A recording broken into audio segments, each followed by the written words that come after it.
Sheriff Ethan Walker had just settled into his recliner, a steaming cup of coffee in one hand and the TV remote in the other, when the aggressive knocking at his front door shattered the peaceful morning. He wasn't expecting visitors, especially not the kind who knocked like they were attempting a forced entry. With a deep sigh, he set his coffee down, rubbing his temples as he made his way to the door. The sight that greeted him nearly made him spit out the coffee. He hadn't even sipped yet. Standing on his porch were three men in cheap, mismatched uniforms, their chests puffed out like they were about to lead a high-profile raid. The tallest, a middle-aged guy with a thick mustache and mirrored sunglasses, stepped forward, flashing a badge so shiny it looked like it belonged in a kid's Halloween costume rather than an official department. "Sir," Mustache Man said, voice dripping with exaggerated authority, "we need you to step outside immediately." Ethan raised an eyebrow, arms folding over his chest. "And you are?" "We're with the Riverton HOA Enforcement Unit," the man declared, his two lackeys nodding behind him in an awkward show of unity. "You've violated multiple neighborhood ordinances, and we're here to bring you in." Ethan stared at them, his expression blank. "The HOA has an enforcement unit now?" "We do," Mustache Man lifted his chin proudly. "And we don't tolerate non-compliance." The sheer ridiculousness of the situation almost sent Ethan into a laughing fit. He'd always known the HOA in this town had too much time on their hands, but this was absurd even for them. Mustache Man reached into his pocket, dramatically pulling out a folded piece of paper. He flipped it open like he was about to read out a court sentence. "You have been cited for an unapproved mailbox design," he announced, his voice thick with artificial importance. "And unauthorized lawn furniture." Ethan blinked. "My mailbox?" He glanced over at the standard black mailbox standing by his driveway. "What's wrong with it?" "It doesn't conform to the HOA's latest aesthetic guidelines," one of the lackeys chimed in, reading from his clipboard as if delivering sacred law. "Section 4, subsection B, line 12. Ethan exhaled, shaking his head. "And my lawn furniture?" He gestured toward his porch, where two perfectly normal Adirondack chairs sat. "It's, Mustache Man hesitated, glancing at his clipboard before looking back at Ethan. "It's unapproved." Ethan fought the urge to smirk.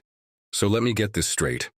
You're trying to arrest me over a mailbox and patio chairs?" "This isn't a joke," Mustache Man snapped, stepping forward aggressively. "Non-compliance with HOA ordinances is a serious matter. You're coming with us." Ethan folded his arms. "And where exactly are you planning to take me?" The man squared his shoulders. "To our compliance facility." Ethan let out a low chuckle, shaking his head. "You mean to tell me the HOA has a jail?" Mustache Man's face darkened. "It's not a jail, it's a compliance center." Ethan exhaled deeply, rubbing his temples as if fighting off a headache. "Right.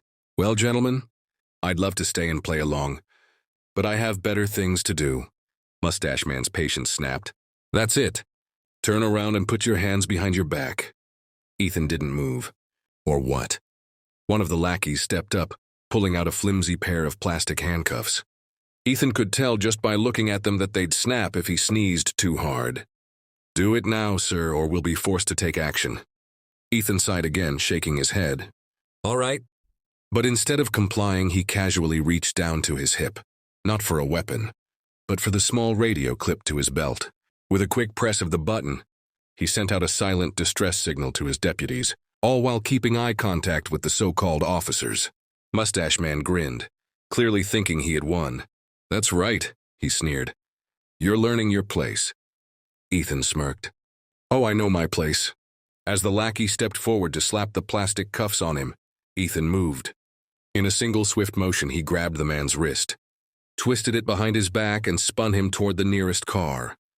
The man yelped as his face smacked against the hood. Mustache Man stumbled back. "Hey, what the hell do you think you're doing?" Ethan glanced at him, still holding the struggling lackey in place. "Performing a citizen's arrest." The second lackey reached for something on his belt, probably another fake citation. But he froze as the sound of approaching sirens filled the air. Within seconds, real police vehicles skidded to a stop, lights flashing. The HOA officers looked like deer caught in headlights. Deputy Ryan Brooks stepped out of his squad car. Taking in the scene, Ethan still holding one of the fake cops pinned against the car, the other two frozen in place. He raised an eyebrow. "Boss," he said slowly, "you mind telling me why you're wrestling with a guy wearing what looks like a costume from a discount store?" Ethan finally let go of the squirming man, stepping back and dusting off his hands. "These gentlemen were attempting an unlawful arrest," he said, smirking. "Figured I'd save them the trouble." Deputy Brooks let out a low whistle, then turned to the HOA officers. "All right, let's see some IDs." Mustache Man straightened his polyester uniform. "This is a misunderstanding. We are authorized HOA enforcement officers." Brooks stared at him, unimpressed, then plucked the fake badge from his chest. He turned it over in his hands and smirked. "This is a joke, right?" Ethan crossed his arms. "I wish." Brooks turned to the mustached man. "You're under arrest for impersonating law enforcement." And just like that, the HOA police learned a valuable lesson. Playing pretend only works until the real cops show up. Sheriff Ethan Walker took a slow breath, rubbing his jaw as if deep in thought. His eyes flickered over the three men standing on his porch, their cheap uniforms trying too hard to look official. "Well, gentlemen," he said, exhaling, "I hate to break it to you, but I'm a little busy today, so I'll have to decline your invitation." Marcus Hale, the mustached ringleader, visibly tensed, his patience wearing thin.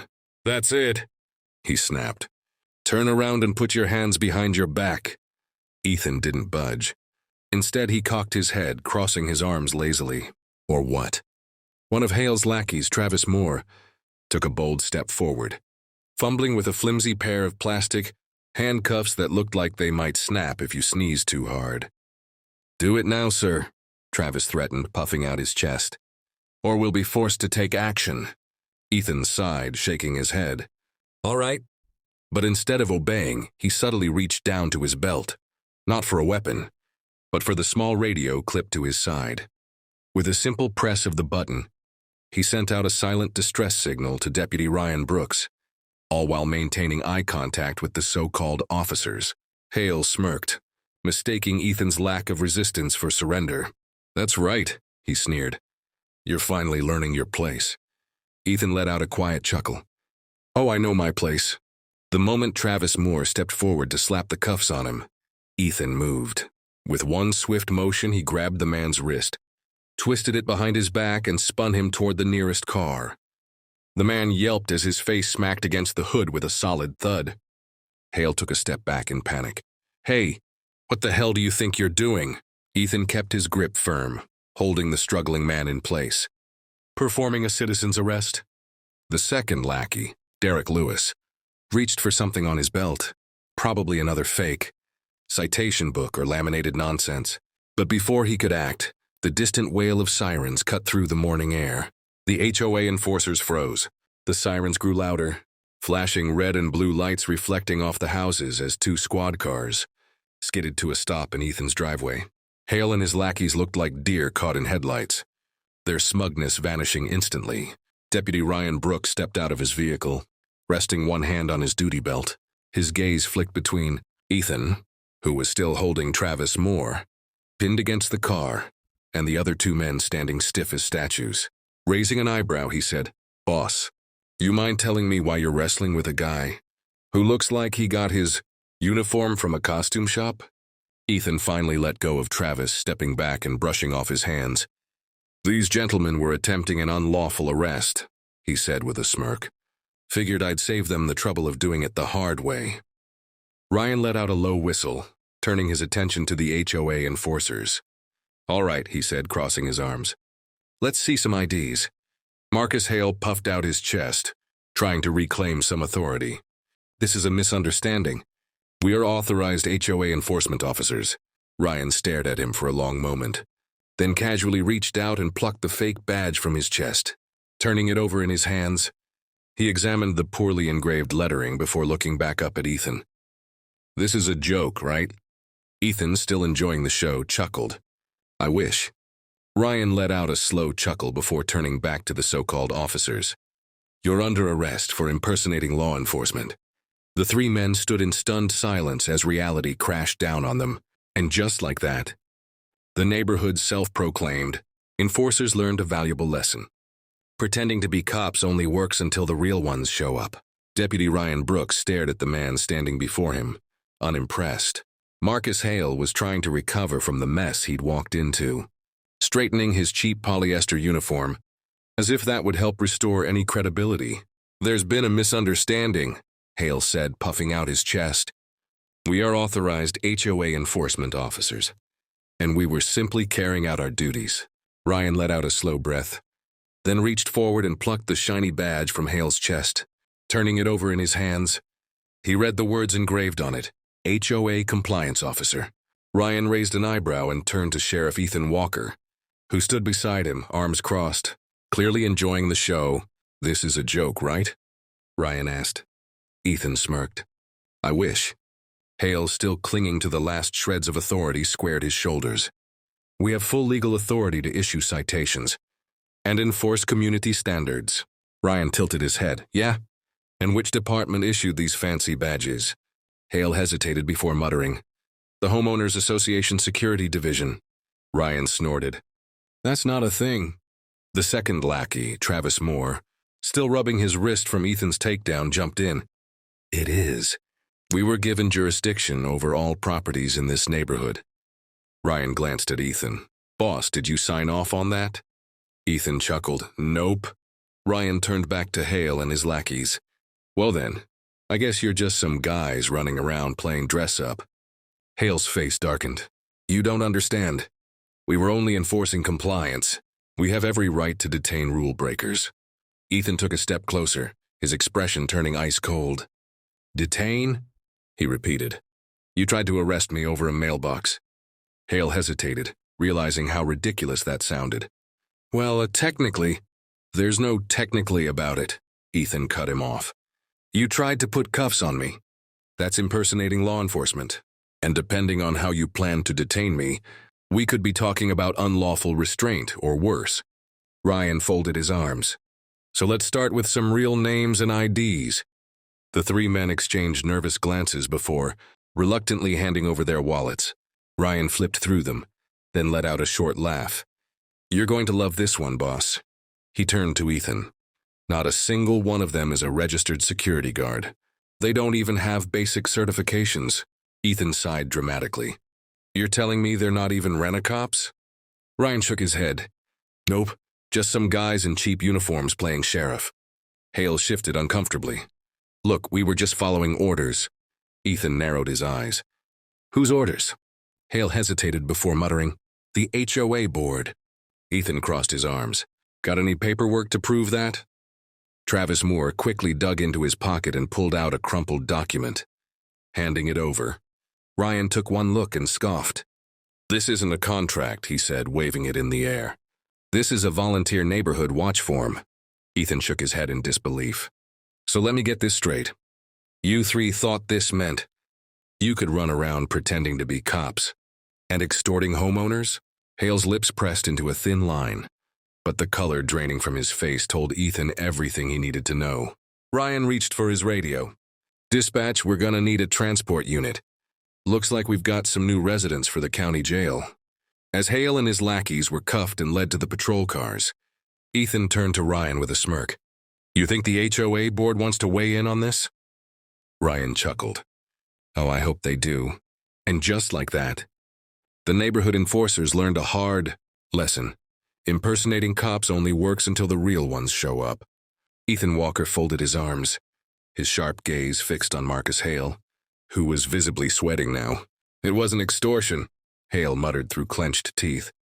"It was community enforcement." Ethan arched an eyebrow. "Oh yeah? Then tell me, how much were you charging people for these so-called violations?" Hale and his lackeys, Travis Moore and Derek Lewis, exchanged nervous glances, but none of them answered. The silence stretched. Ethan let out a slow breath and turned to Deputy Ryan Brooks. "Deputy, let's check their vehicle." Ryan nodded and walked over to the HOA-branded SUV parked at the curb. He yanked open the door, rummaged through the glove compartment and back seat. After a moment, he let out a low whistle. "Well, well, well," he said, pulling out a thick ledger. "We've got ticket books, stacks of fine notices, and would you look at that? A cash box." He flipped open the lid, revealing neatly organized bills. They weren't just playing cops. They were running a straight-up racket. Ethan turned back to Hale, smirking. So what's it gonna be, Hale? You running an HOA or a roadside scam? Hale swallowed hard. We were just collecting fees. Ethan shook his head. No, what you were doing was fraud. Suddenly, Derek Lewis, the scrawniest of the three, blurted out, We were told to do it. The board promised us a cut. Ethan exchanged a look with Ryan. Now we're getting somewhere. Ryan flipped through the ledger, his expression darkening. Boss, they've been hitting the whole neighborhood. Fake fines, intimidation tactics, hell, even threats of foreclosure. Ethan let out a slow sigh. And people actually paid them? Ryan nodded. Looks like it. Ethan turned back to the three men. Here's what's going to happen. You're all being detained while we investigate. If you're lucky, you'll just be looking at fraud charges. But if we find out you threatened or coerced anyone into paying, it's going to get a whole lot worse. Hale raised his hands defensively. You can't arrest us for enforcing community rules. Ethan gave him a dry, unimpressed look. Watch me. Ryan stepped forward, pulling out a set of real handcuffs. All right, boys. Turn around. Hale opened his mouth to argue, but when Ryan lifted an eyebrow, he slowly complied. Travis and Derek, both looking thoroughly defeated, followed. As Ryan cuffed them and started reading their rights, Ethan turned to see a small crowd of neighbors had gathered. Some whispered to each other. Others shook their heads in disbelief. An older woman near the front of the crowd called out, Sheriff, does this mean we can ignore those fines they've been giving us? Ethan gave her a reassuring nod. If they made you pay, keep your receipts. The county prosecutor is going to want to see them. A murmur spread through the crowd, and more people stepped forward, each with their own horror story about how the fake HOA police had bullied them. Ethan looked at Ryan. We need to have a little chat with the HOA board. Ryan grinned. Oh, I cannot wait for that. By the time Ethan and his deputies arrived at the HOA office, word had already spread. The board members were waiting, nervous but still trying to put on a good show. The HOA president, Richard Stanton, thin man in a suit that looked one size too big, stepped forward, clasping his hands in what he probably thought was a dignified pose. Sheriff, he said with a forced smile, this is all just a misunderstanding. Ethan tilted his head. Oh, you mean the part where your so-called officers tried to arrest me? Or the part where they were running a fine collection racket? Richard cleared his throat. We were simply trying to maintain order in the community. There have been complaints. Ethan folded his arms. Complaints about what exactly? Richard hesitated, then gestured vaguely. Non-compliance. Ethan smirked. You mean mailboxes and patio chairs? Beside him, Margaret Reeves, the HOA's vice president, spoke up, her short silver hair glinting under the fluorescent lights. Sheriff, we have to enforce neighborhood standards. People buy homes here because they expect a certain level of decorum. Ethan eyed her. And does decorum include hiring unqualified thugs to shake down homeowners? Margaret stiffened. They were simply volunteers. Ethan pulled out one of the fake citation books from the so-called HOA police. Volunteers who were charging fines, threatening arrests, and pocketing cash. That's not volunteer work, that's fraud. The board members shifted uncomfortably, Richard clearly scrambling to regain control of the situation. Forced another smile. Look, maybe we got a little overzealous, but surely we can handle this internally. There's no need to involve law enforcement. Ethan let out a low chuckle. Oh, it's way too late for that. Richard's smile faltered. Surely. There's a way to resolve this amicably. Ethan stepped closer. You want amicable? Start by refunding every single dollar these guys took from homeowners. Then we'll talk about what happens next. Margaret sniffed. This is outrageous. The HOA has operated this way for years. Ethan shot her a hard look. Yeah, well, that ends today. With his hands clasped in what he probably thought was a dignified pose, Richard Stanton forced a smile as Sheriff Ethan Walker stepped into the HOA boardroom. Sheriff, Stanton began smoothly. This is all a misunderstanding. Ethan crossed his arms, his expression unreadable. A misunderstanding? You mean the part where your so-called officers tried to arrest me? Or the part where they were running a fine collection racket? Stanton cleared his throat. We were simply trying to maintain order in the community. There have been complaints. Ethan tilted his head slightly. Complaints? About what exactly? Stanton hesitated before gesturing vaguely. Non-compliance. Ethan smirked.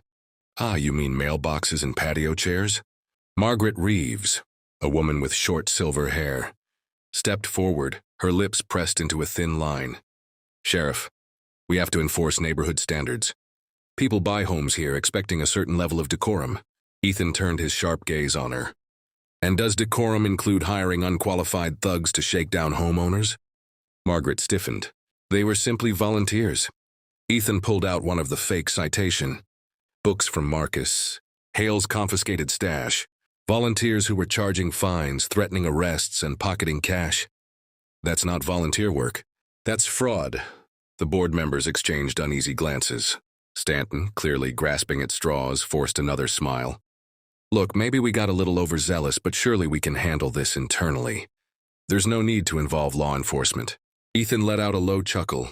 Oh, it's way too late for that. Your boys are already in cuffs and we've got plenty of evidence. If I were you, I'd start thinking about a lawyer. Stanton's smile finally cracked. Surely there's a way to resolve this amicably. Ethan took a step closer, lowering his voice just enough to make the tension unbearable. You want amicable? Start by refunding every single dollar your officers stole from homeowners. Then we'll talk about what happens next, Margaret scoffed.